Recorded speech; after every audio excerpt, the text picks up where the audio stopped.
Yo, what's going on everyone? It's John the Scotsman here, and today I'm gonna be bringing you a NeverWinter video. It's a question I get asked a lot on Twitch, so I thought I'd finally cover it in a video. I've been saying this for weeks, should I cover this, should I not? This is gonna be a long video. This is gonna be about maybe a half-hour video that I'm gonna bring to you guys, hoping that I can maybe help some of the newer people out in the game. If you watch me on Twitch, you know a lot of the time what things I'll do is I try to help people out. I get asked the questions all the time. I'll take my time and I'll go into the subject that they ask, if I know. So, one of the questions I get asked a lot is, how do I get gear?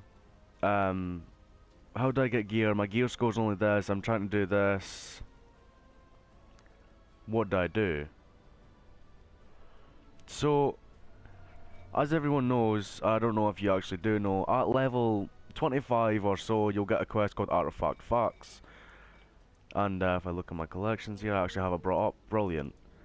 You'll get one of these three artifacts right here.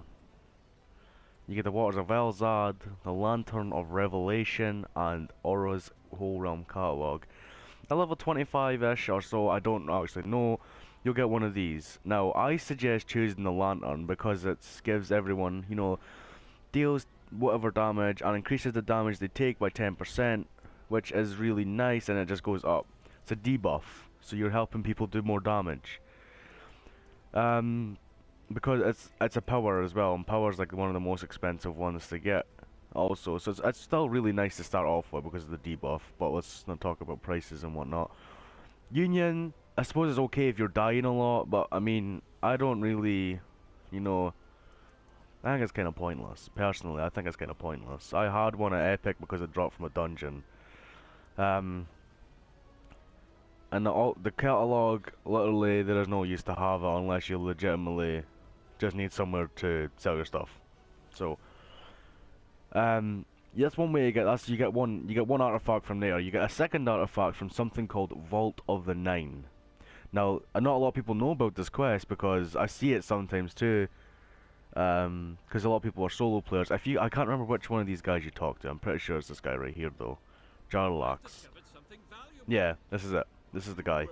At level 60, you can come and talk to this dude right here, and he'll give you a quest that you'll have to go talk to Lord NeverEmber, which is at the top of the castle. I'm gonna go head up there now and show everyone.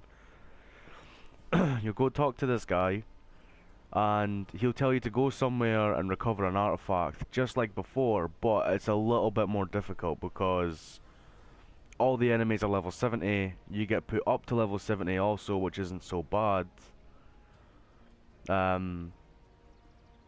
So yeah, you get put up to level 70, which isn't so bad, but it's still difficult. It's still difficult, especially for me. I'm a DC, we don't do a lot of damage, but we do some, I guess. There he is right there. You'll talk to this guy right here, Lord NeverEmber, and he'll give you the quest to continue on. So, presuming that you've done this, you'll have, your sigil of artifact and your sigil that you'll get from doing Vault of the Nine, and you'll have the lantern already. You'll have another artifact to get. Now this place is actually really useful. It's a really nice campaign. You get a lot of resonance stones early game for doing this. These actually give you a little bit of refinement towards artifact equipment, but once again, I can go through that in a whole other video.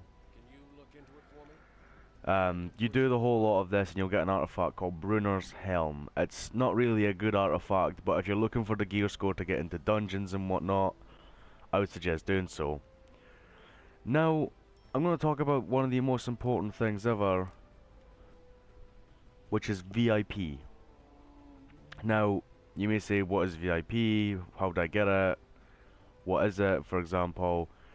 VIP is one of the things I personally think is most important. So, if we look here, rank 1, no higher, rank 1 gives you 10% bonus XP, glory, and XP for most professions.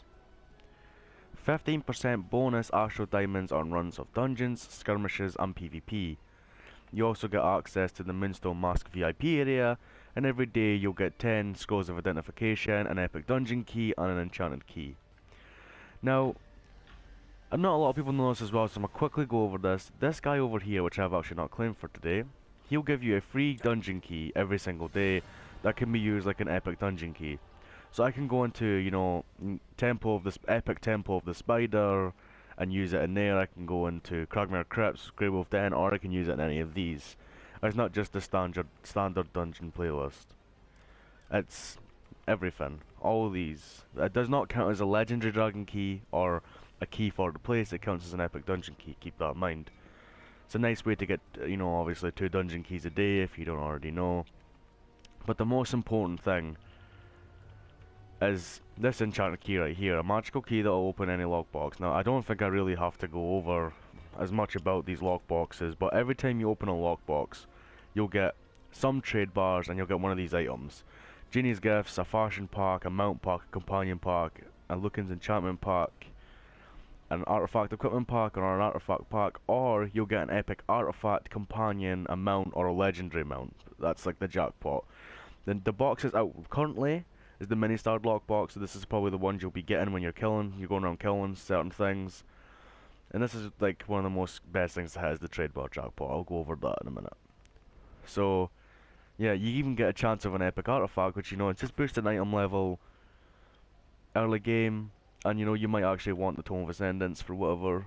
So yeah, obviously these cost Zen, or you get one a day for free with buying VIP. And if you were to buy 30 keys or however long it gives you, then, you know, it's kinda, that's a lot of Zen. 30 keys is roughly, oh, I got 15% off any bag. Let me put that over there because I don't have money for one. Right, so we went over artifacts. Next thing I can go over, I've told you like the basic 3 to get. You can also get one from Sibella with the symbols of Savaras from completing your campaigns, but I highly suggest really not getting that because, I mean, well, it's a 4th artifact. To be honest, you can't get it if you plan on replacing it. I just wouldn't refine them. I would only use them for the gear score to help me get into things like Epic Temple, the Spider, things like that. As again, I'm going to say this now. I'm going to say this is one of the most important things you can do, is find a nice guild. Find a guild. You can always find guilds in the find a guild option here. There'll always be guilds in here that are recruiting level 1 guilds, level 10 guilds, level 6 guilds. Some people have certain things, like these guys have age restriction of 25. You know, but nonetheless, guilds are important. Now, one of the things you'll do when you complete Elemental Evil is you'll have all the gear. Presuming that you go from 60 to 70 with Elemental Evil. So, pretty much, you'll have a bunch of gear from Elemental Evil that you should replace as soon as you possibly can. Because it's not the best gear. The gear's kinda bad. And one of the things you can replace it with is Dusk gear. That you can get from the trade bar merchant. Which again, you open a key, you get some trade bars, you save them up, and you can buy these pieces. Or you can, you know, if you get lucky in one of the dungeons and you pull something nice, you can go ahead and sell it. And boom. You sell it, you manage to get a little bit of AD, you buy some more keys, you get some more trade bars, and you kind of speed up this process. But the Dusk set is really important for early game, and even some late game players still use Dusk because of the set bonus. When in a party, you gain 5,000 hit points, 1,000 power, and 1,000 defense. And that's really important for early game, because you don't get a lot of HP, you don't have a lot of power, and you don't have a lot of defense. Now, back to the guilds again. The weapon set is something you'll want to replace. I use the burning set, which is one of the elemental sets. A lot of people tell me to change out and whatnot, but that is what it is. I have the burning set because of the bonus of 25% AP because I'm a cleric. It's kinda falls hand in hand until I can find other ways to do little things like that. But anyway, let's go over what we're trying to talk about here. Is you want to replace the weapons, and if you look on the auction house for the burning stuff, let's go take a look here. I've say if you're looking for the burning stuff, it's a little bit expensive, right? Like, look at the prices, like 100, what, like, what's the cheapest? Like 140 for the offhand. like, look, just 156 is the cheapest main hand, then it just gets more expensive. Now, you can make them inside your professions, but it's at max level professions. I'm working on artificing myself so I can help other DCs and other Scourge Warlocks at the moment. This is what I've pushed for, that's why you can see Joe Crafting's not leveled up. I'm always searching for Deep Wilderness Crafting. But if I could search up Burning. I have a keyboard, if I play the game on my keyboard, here we go. This is the requirements of what it takes to make a Burning Grimoire, which is one of the parts, and then the Burning Orb, which is for a Control Wizard. I didn't know I can make the Control Wizard one. So that's actually pretty nice, I can help Control Wizards too. But anyway, let's just look at the holy symbol in the icon, okay? So it takes 75 elemental fire, a couple of ornamental adamant, some carved ebony wood, a dragon egg, 2 unified elements, and 2,500 astral diamonds. Most people will care about is the unified elements and the fire if they don't have enough of it. And obviously if I craft it and I have some good tools, if I had, I've got like a couple of like mithril crucibles here, if I was to throw them on, it'd give me like 80% of getting 10 fire or 20% whatever. So, but you'll pretty much, what you can do is you can get 3 unified elements, which is what it costs to make both. 3 unified elements, couple of dragon eggs, 2 dragon eggs, and I don't think people, and the elemental fire is like the most important part, really, unless, someone has a bunch of an abundance from just running around doing stuff. You can get it you can get elemental fire inside of like profession packs, you get it killing certain mobs, using religion kits.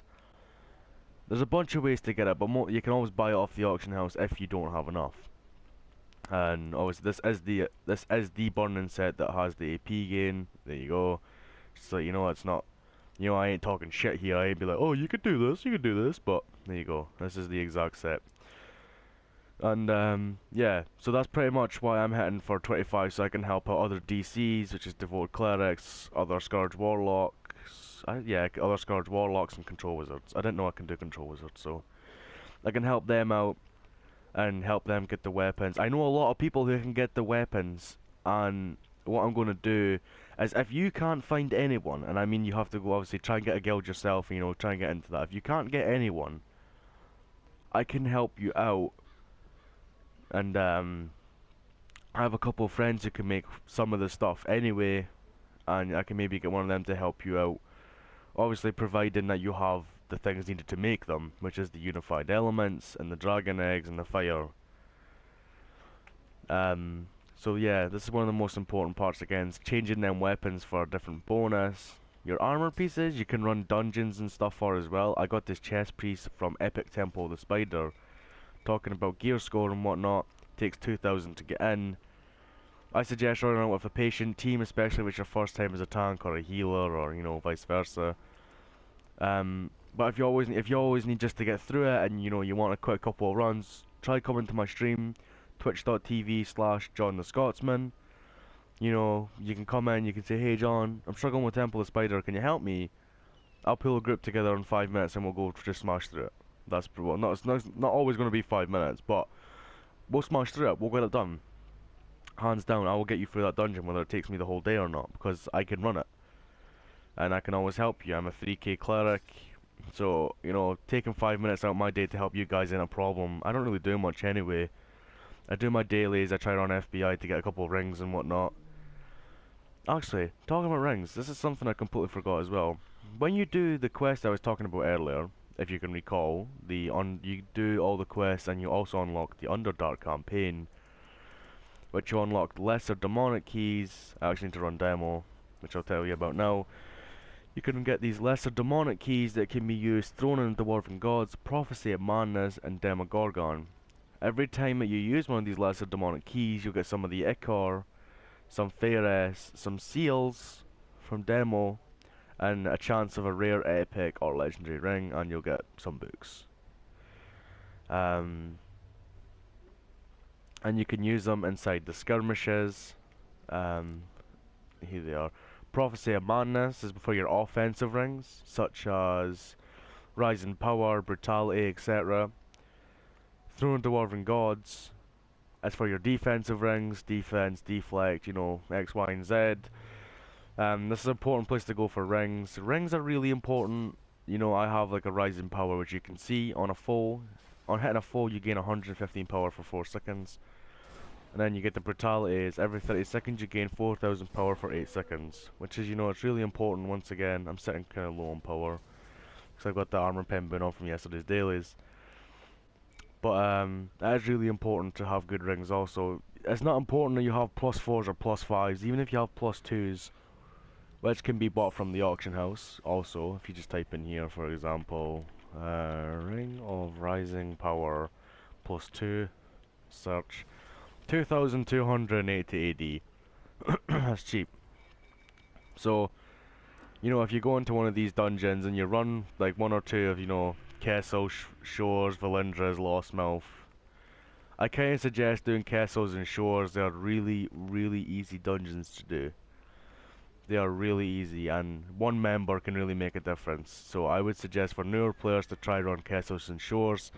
It's 2 easy dungeons. You can get them over and done with very, very easy. And maybe one day I can do, you know, like a dungeon guide and run through the different dungeons and just run through it as a how I would with like a team that's sort of like lower. You know, they're not like all 4Ks and like what I run with, or 3Ks and etc, etc. People who can do a lot of damage and can just run through these dungeons pretty much. So there's that, and that's how you make Astral Diamonds. Also, you'll get gear at the end of the dungeon every single time. There'll normally be 2 chests at the dungeon. There'll be an epic dungeon key chest, and there'll be some sort of chest you can make in a campaign, like a key you can make in a campaign to open the chest, or it's a legendary dragon key chest. If you talk to this guy here, actually, this is a good thing. You get a free dungeon key a day. You don't buy these. Look, you can buy epic dungeon keys if you need to, but every time you talk, you can see the quest there. Dungeon chest key. It's a free key that can be used in every dungeon as a epic. Where is it? Where is it? Oh, there it is right there. There you go. Daily dungeon key. Key lets you open a chest at the end of the dungeon. It works the same as these. That's my legendary dragon keys. It works the same as these epic dungeon keys right here. So you can pick up one of these every single day from this guy right here. He's right beside Seven Suns Market. I think I've covered most of the things I need to talk about. Companions. So, I am not going to go over everything in this video about bondings, about companion gear, and about, you know, things, whether it needs to be talked about or not. But, companions are one of the most important things you can have in this game.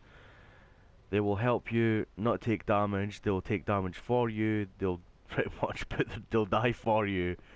They can be annoying at times, and they pull groups of mobs that you didn't want to pull, for example. But companions are important, really important. Now you may be asking, well, where can I get these companions? You can get a good couple of companions, even more endgame people use now, inside this Grand Emporium. If you talk to this person on the right that I'm going to show you what companions this person has. They have the Wayward Wizard. I actually have Epic. It was cheaper for me to buy on Epic from the auction house. The Man at Arms, which is, I don't know how this is. I always go with the Cell Sword because it's me. It has triple offensive slots, so more power, waist, neck, and a sword knot.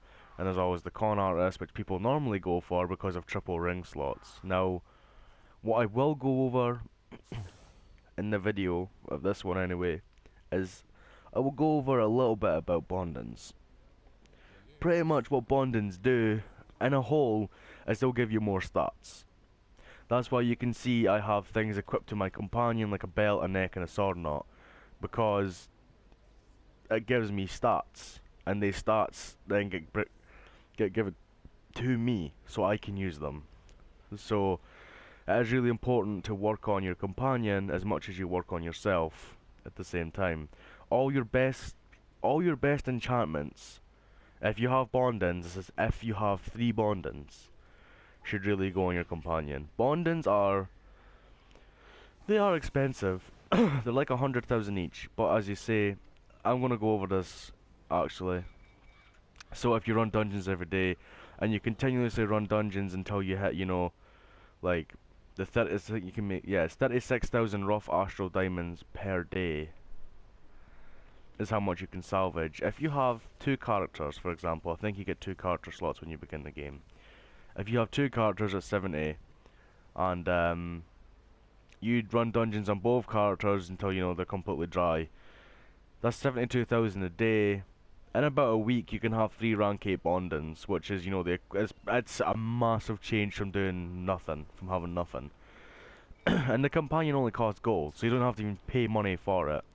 They come at, obviously they cost AD if you want to upgrade them or upgrade tokens and vice versa, but that's not important. But companions are one of the most important things, and certain artifacts, sets, which I'll go over another. I'll try go over as much as I possibly can, to help you guys out in the beginning, in the middle, and at the end of the game.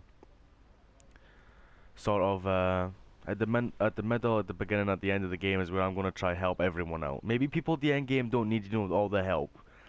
But I've met a couple of 3,400 gear score people who don't even have bond-ins. I've taught them about them, and like, oh, okay, well, nice, thanks. I didn't really know that. And there's people who are 1.6 thousand, and they could watch this video, and they're like, oh, bond-ins, okay. Well, let me go get some bond-ins. Let me throw like if you've put money in the game, you can be like, oh, I can put money in the game, buy some keys, or put some money in the game and just just buy what I need. And there's obviously the Astral Diamond Exchange, so if you buy Zen, you can sell it, and you get some AD. So 3 bond-ins would probably be the equivalent of like 1,000 Zen. Roughly. Roughly. It'll be about 1,000 Zen each. So that's $10. So if you throw $20 in the game, for example, I forgot to mention also, I should really mention this. For your first time put money in the game, you get this, your first time buyer's pack, which gives you a companion that generates less threat. You get a free bag, you get appearance change, a retrain token, a personal greater stone of health, which will heal you to full 200 times. You can use it 200 times, it'll heal you to full, and 5 preservation wards, which are used for refinement in general. They let you keep. For example, if I show you here, if I was to try and get this, I could use a preservation ward, which I don't have. But that would preservation ward would let me keep all the reagents, is what I meant to say. So that's pretty nice, especially at the start. And talking about the artifacts like I was earlier. Let's get back to that for a second here. The artifacts I've told you that you'll get, like the 3 that you get for early game to help you out. The only one that I would upgrade is the lantern, because it's one you may keep for a long time until you decide, well, I'm gonna go put it into something else, and I'm gonna go, try to get some new artifacts. So I would only upgrade the lantern, like I think my, like, as you can see here, I think I got like 400 plus gear score from my artifacts. Yeah, look at that. I was at 3,100, I'm now at 2,682, so you can kind of see how important they really, they really are. Let's just equip these again, there you go. So, obviously the rings we've went over. Gear score's not so... The only time that you should really bother about gear score is when you get to 2,000. That's where you should just stop worrying about it. Because if you're in a guild, or, you can ask people to run dungeons with you. Maybe, you can get a tank, or if you're a tank, you can get some good DPS to lead you through it. You can get a good, like, healer or a cleric to come and help you out with it too. It's just a multiple amount of things. That'll all help you out. All of the factors I'm trying to tell you, I hope will help people out and help people understand. Kind of get a one-up and kind of be, better than where you should sit at. Now, I know it's a lot of information, so please, like, pause the video, take notes at any given time, or go back and watch the video as many times as you need to kind of, get an understanding of what you have to do, where you need to be at, what's going on, how things work, how things don't work. But this one's going to wrap it up for me. It's almost been a half-hour video. I thank you so much for watching this video. if anyone needs any more help on the NeverWinter subjects, please comment down below what you'd want me to talk about, and I can do my best to cover everything in that subject. I'm not going to pretend like I am the most knowledgeable person in this person in this game, and you know, I can go over everything for you, but I can cover most of the base subjects because I have a lot of experience with the game. I've played it on PS4 for a long time. I have accumulated a lot of knowledge about the game and whatnot. This one's going to wrap up for me.